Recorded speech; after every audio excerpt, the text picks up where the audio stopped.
Magandang Huwebes ng hapon mga boss. National natin ay hindi din ganun kadami. Ayan. Tapos yung social po. Again, maraming salamat po doon sa ating mga followers. Magandang Huwebes ng hapon mga boss. Matagal tayong hindi nakapag-live pero magla-live tayo today para sabihin na officially sold out na po tayo sa early bird. Andito po tayo sa holding area natin sa Cavite. Wala na po tayong early bird sa farm. May iilan na lang po dito sa holding area sa Cavite. Dalawa na lang ata yung early bird, tapos yung local naman natin, hindi tayo nagpa-banding ng local sa WPC. Ang banding natin ng local ay salpukan, yung local at national natin ay hindi din ganun kadami. So ang inaantay natin ngayon ay yung late born natin at saka yung off-season natin na banded din ng salpukan. So if I'm not mistaken kasi mga bossing, yung salpukan association siya sa Laguna. I'm not sure kung sa buong Pilipinas. Paki-correct po ako kung mali yung pagkakaintindi ko. Pero maraming salamat doon sa mga nag-avail ng early bird natin. Yung natitira po dito sa holding area natin ay naka-reserve na. Kaya itong tatlong ipapakita ko, yun na lang po yung available dito sa Cavite. Ulitin po natin mga bossing, maraming salamat po sa mga nag-avail. Sold out na po tayo sa early bird banded stags natin. Ito yung isang available na early bird, Alimbugen. Doon sa mga followers natin, kung matatandaan nyo na i-live ko to, yung sinabi kong totoy na totoy pa. Ayan na siya ngayon.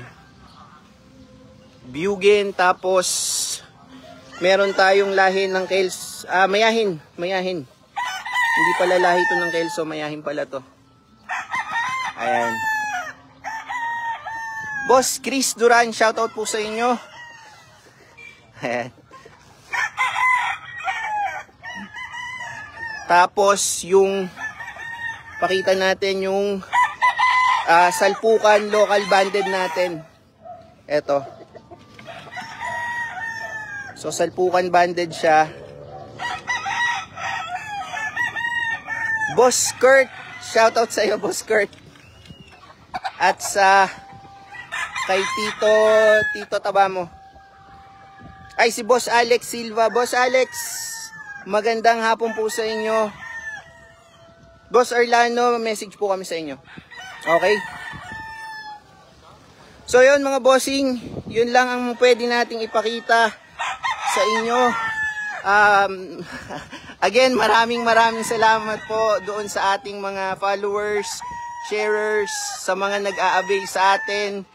Walang sawang pagsubaybay at pagtangkilik sa mga nokis natin. Sold out na po tayo sa early bird mga bossing. Ang dami pa nga pong naghahanap. So hopefully next year makabawi tayo. Madoble natin yung napalabas natin this year para masuplayan natin or ma-meet natin yung demand. Ma-meet ng supply yung demand. Yan. Okay mga bossing, so dalawang early bird available po dito sa Cavite dun sa mga gustong mag-avail. Ito pong mayahin at saka itong Alimbugen. And then shout out kay Sir James Mendoza. James ba?